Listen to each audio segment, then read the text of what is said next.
What's up, J-Factuals of the internet? Mark with Cardivox Academy here, metal vocal coach and metal vocalist, and I am about to do my first ever listen through, my first ever time hearing Job For A Cowboy, Entombment Of A Machine.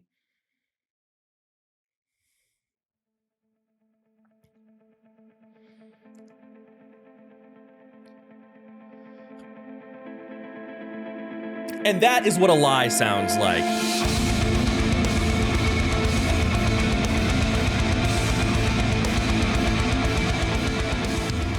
No, I've heard this song about a million times. This was probably on loop in my high school days. I think I was like a sophomore in high school with my little Discman on the public bus, trying not to get like back by the wheel so I would bounce and make the CD skip. The Discman didn't fit in my pocket, so I had to hold it like a scrub. Yes, no, we are talking about Entombment Of A Machine because it was such a good time for vocals. And we're just gonna have fun. We're gonna listen to it together. We're gonna kind of analyze it. We're gonna have fun with it. And if you've never heard this song before, because of course there's always a new wave of metal fans, this is where it started for a lot of people as far as the inspiration to do metal vocals. This is not where metal vocals started. Metal vocals have been around for a long time before this, but a lot of people of my generation, like early to mid 30s, they heard this song and they were just like, oh my God, I have to learn to do this. This is actually the song. This is the song that got me into harsher metal. I was listening to like Disturbed, System of a Down, Metallica, and I still like all of those bands a lot. I'm not saying I like graduated or matured because those are equally good bands and genres, but this is the song that sparked the love of all things toilet bowl and rusty drain pipe. Now, if you're new to the channel, again, I am a metal vocalist in 3 bands, Kardashev, Never Breath, and Viremia. I'm a metal vocal coach as well, specializing in harsh, gritty, distorted, disgusting sounds. That's what I do for a living. That's how I pay the bills, teach people how to make sounds like this. And if you like the content, like, share, and subscribe. It means a lot. And if you really enjoy the content, check us out on Patreon. We've got an awesome Discord with lots of cool people all around the spherical globe, which hang out at all hours. We have events every month. It's a good time. So without further ado, let's get to the first time of me ever hearing Job For A Cowboy, Entombment Of A Machine. Let's go.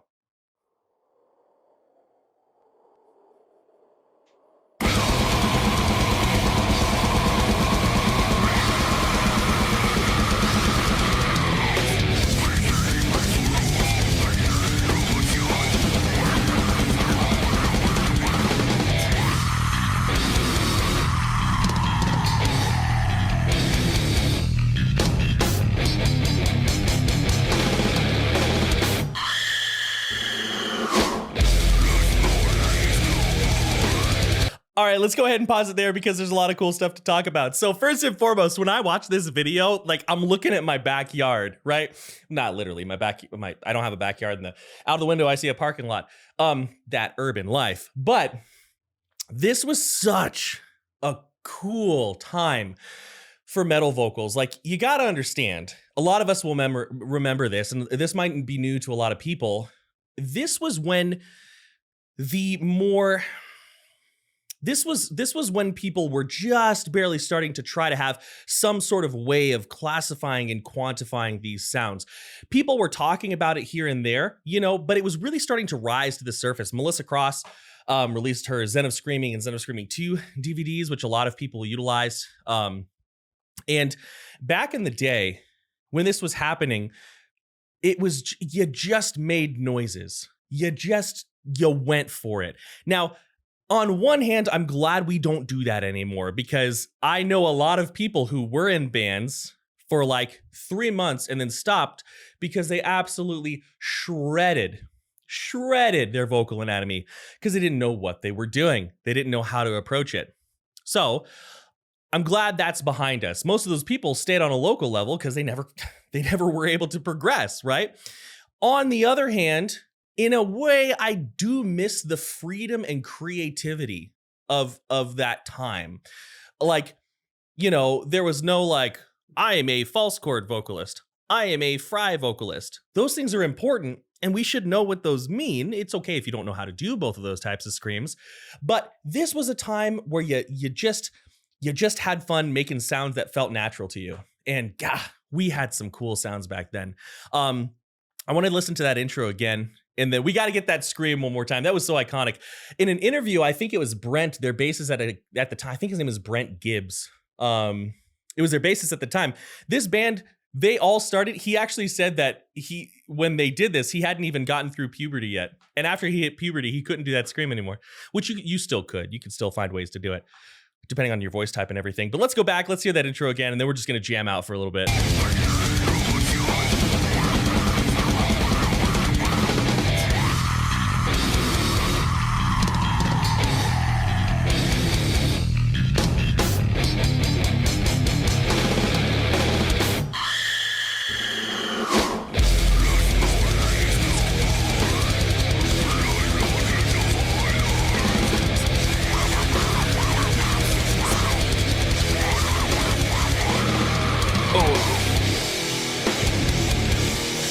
Here it comes.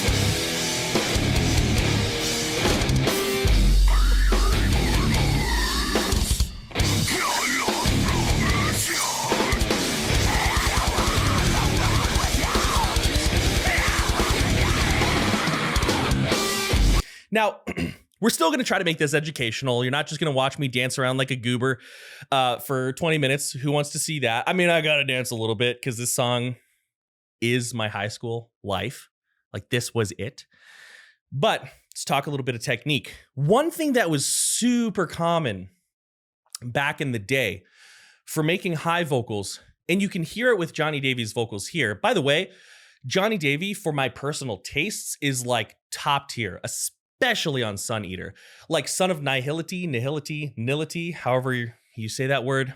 One of my favorite metal vocal performances ever, along with Veil of Nath, Accursed.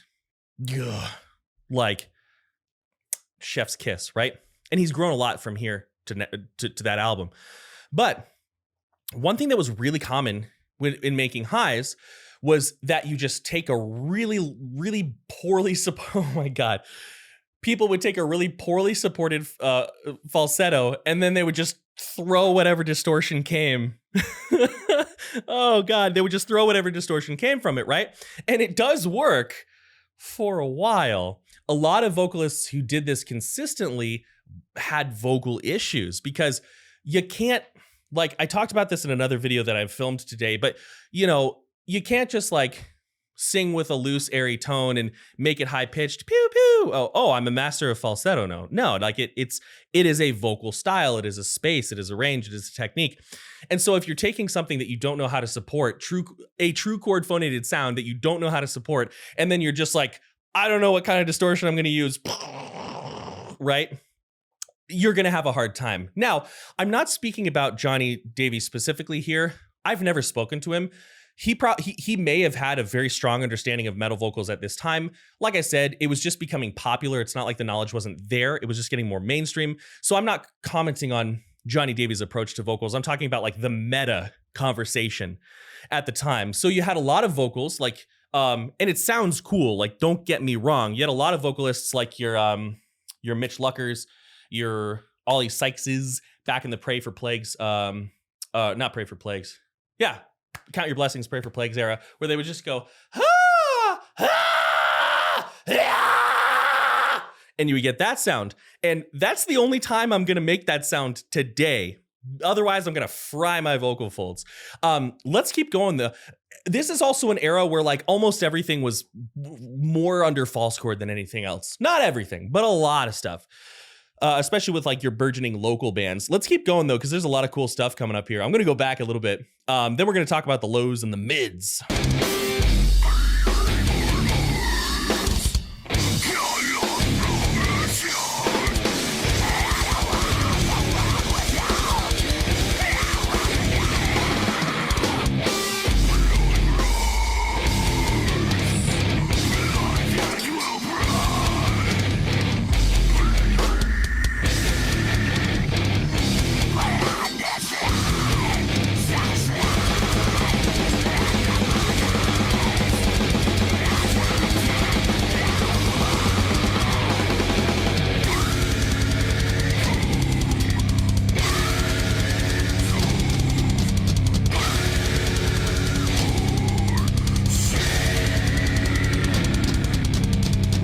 So this was also a time when pig squeals. Now, I really want to emphasize here, I'm not talking blanket across the board, right? I'm not talking like that if we like went back in time and we scoured all of the metal that you would never find an exception to what I'm saying. Of course, there are going to be exceptions to what I'm saying, right?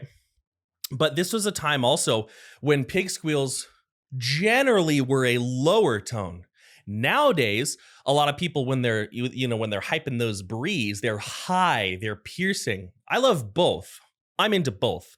It's all good, right? But generally, when people go for a pig squeal, and sometimes you'll see clips of this on the internet, they'll be like, "Oh, my pig squeal sucks. It's not high and piercing," and I'm like, "Yo, you gotta like it sounds dope to me, right?" But generally, the way that they did it, and the way that a lot of people still do it when they're keeping it low, is they're just doing an E vowel in a very resonant space. It's very forward, right? So when we take our low vocals, we're going for that big boomy resonance, right? That's what we want to feel in the front of our face, like this sort of sensation. Essentially, that's what we want, right? Now, that being said, what if I take an ooh, ooh, ooh, woo, woo, and I make it an E, right? It's getting a little bit of that pig squeal sound. What if I literally say re, that was a big way that people made pig squeals back then as well. Anchoring the tip of the tongue to the alveolar ridge behind the front teeth, laying the sides of the tongue on the upper molars. I'm digging back into my phonetics courses like 10 years ago, but I believe that would be a lateral approximant.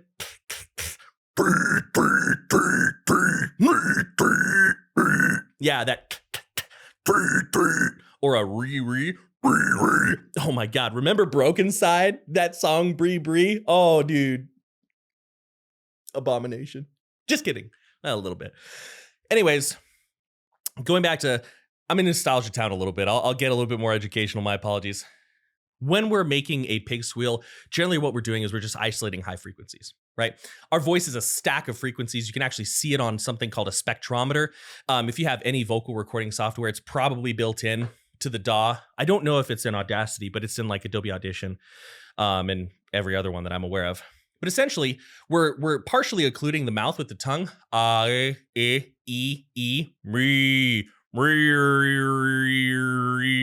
You can hear a little bit of harmonic coming through.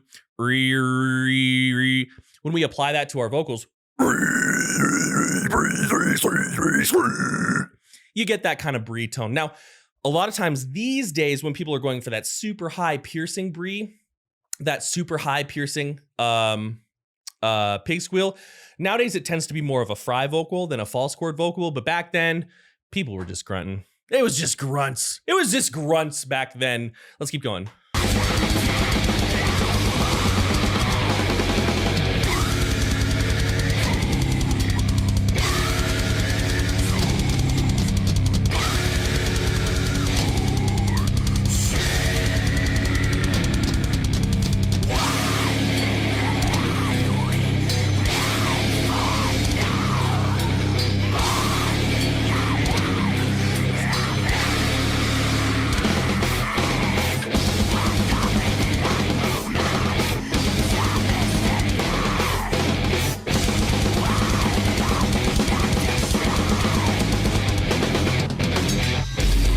About those high vocals here for a little bit as well. So one of the reasons that even listening back to this, I think that for my own personal taste, Johnny Davy was a very, very good.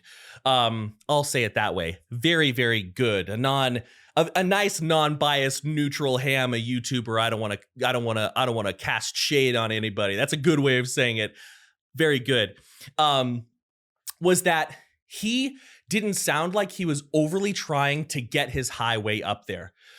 A lot of the times when people talked about highs back in this era, especially in deathcore, now understand deathcore was not all the metal that existed back then, right? There was, of course, death metal. There was still grindcore. There was still all of these genres. So a lot of what I'm saying was happening kind of in the deathcore world. Other genres were doing all their own things. But a lot of times when people talked about high back then, they were talking Chelsea Grin. Like that's what they were talking about. And those highs sounded awesome. These highs sound super relaxed. Like he found his comfort zone, and then rather being like, it's not high enough, he said, this is where I'm comfortable. I'm going to work on making this good. And oftentimes when we do that, when we don't push ourselves somewhere to a place that doesn't feel natural, but instead we focus on what works for us in this moment, you're going to build a more unique tone, and you're going to become a vocalist that doesn't sound as much like other people. That's a very valuable thing. Now, just if you're a vocalist and you sound a lot like somebody else, you're a good vocalist, okay? It's not a mark of quality. But if you're looking for more of a unique tone, find that comfortable space for you to do vocals, and rather than thinking that that's not good enough, own that space. Extend later. Who cares? Not me, right? My job is helping people sound gritty and dope for a living. And I'm always telling people, like, who cares? Who cares if your high isn't like breaking glass? I don't. You shouldn't either. He's got this very open, right? And that's just basically speaking with distortion rather than your true chords. Let's keep going. Song's so good.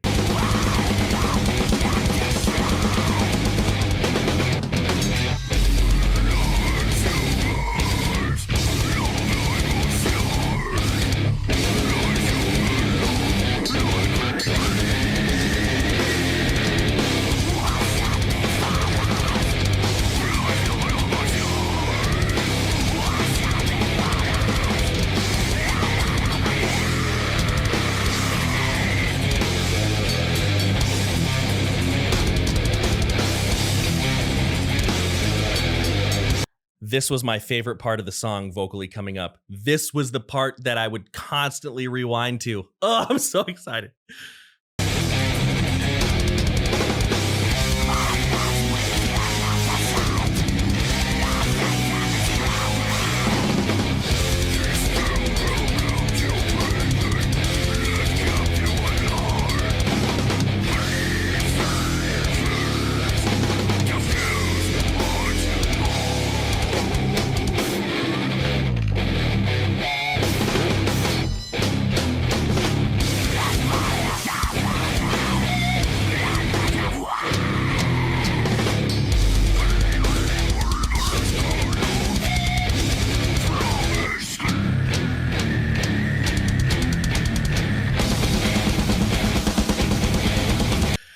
This outro is really cool. Before I keep getting lost in the song and forgetting that I'm supposed to be analyzing and teaching here, one thing that's really cool about Johnny's vocals is and a lot of people do this, he does it very well, especially here. Like, if you're not too familiar with Johnny Davy as a vocalist, like, check out the Job For A Cowboy discography. You may not love the albums, but I think, and you may disagree, but I think Johnny has been consistently good all throughout his discography, really, really sounding extremely good on Sun Eater. But one way that we can add nuance to our vocals without feeling we have to, okay, I can make this sound, I guess I have to learn a new technique, is we can play with airflow. This is a big thing. What if I take this sound and I loosen up and I let a little bit more airflow through?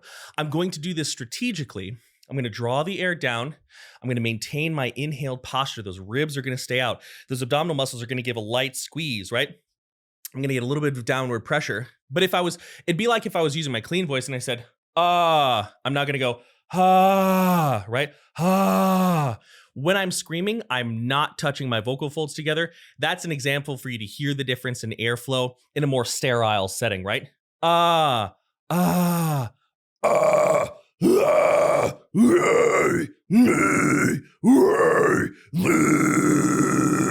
So like there, a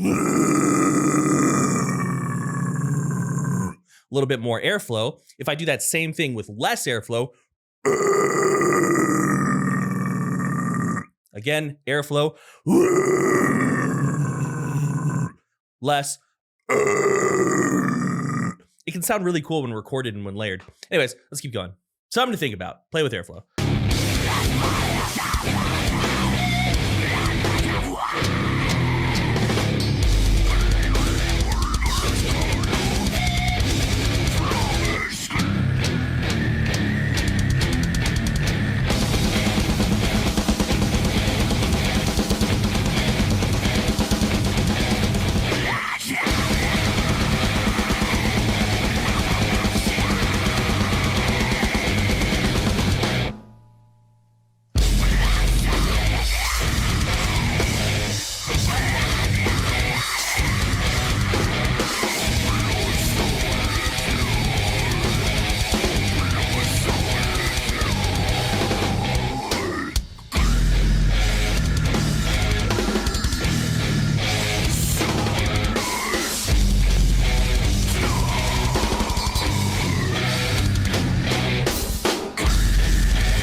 hear that?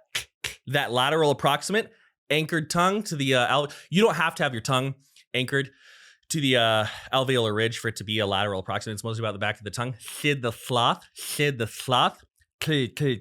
You heard him start the pig squeal with that.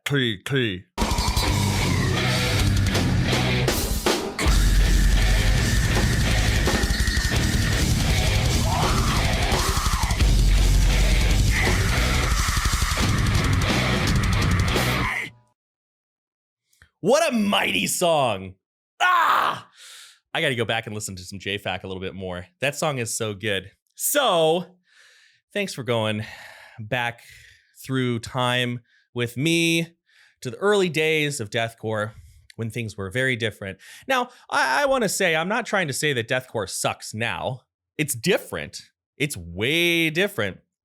And sometimes I look on the past with a warm sense in my heart. But at the same time, like, some of the stuff coming out now is extremely cool, and you got to keep pushing boundaries, or else the genre is going to stay stagnant. But again, that was Entombment of a Machine by Job For A Cowboy, a band from my own neck of the woods, Arizona, right? So it's always cool to think about that.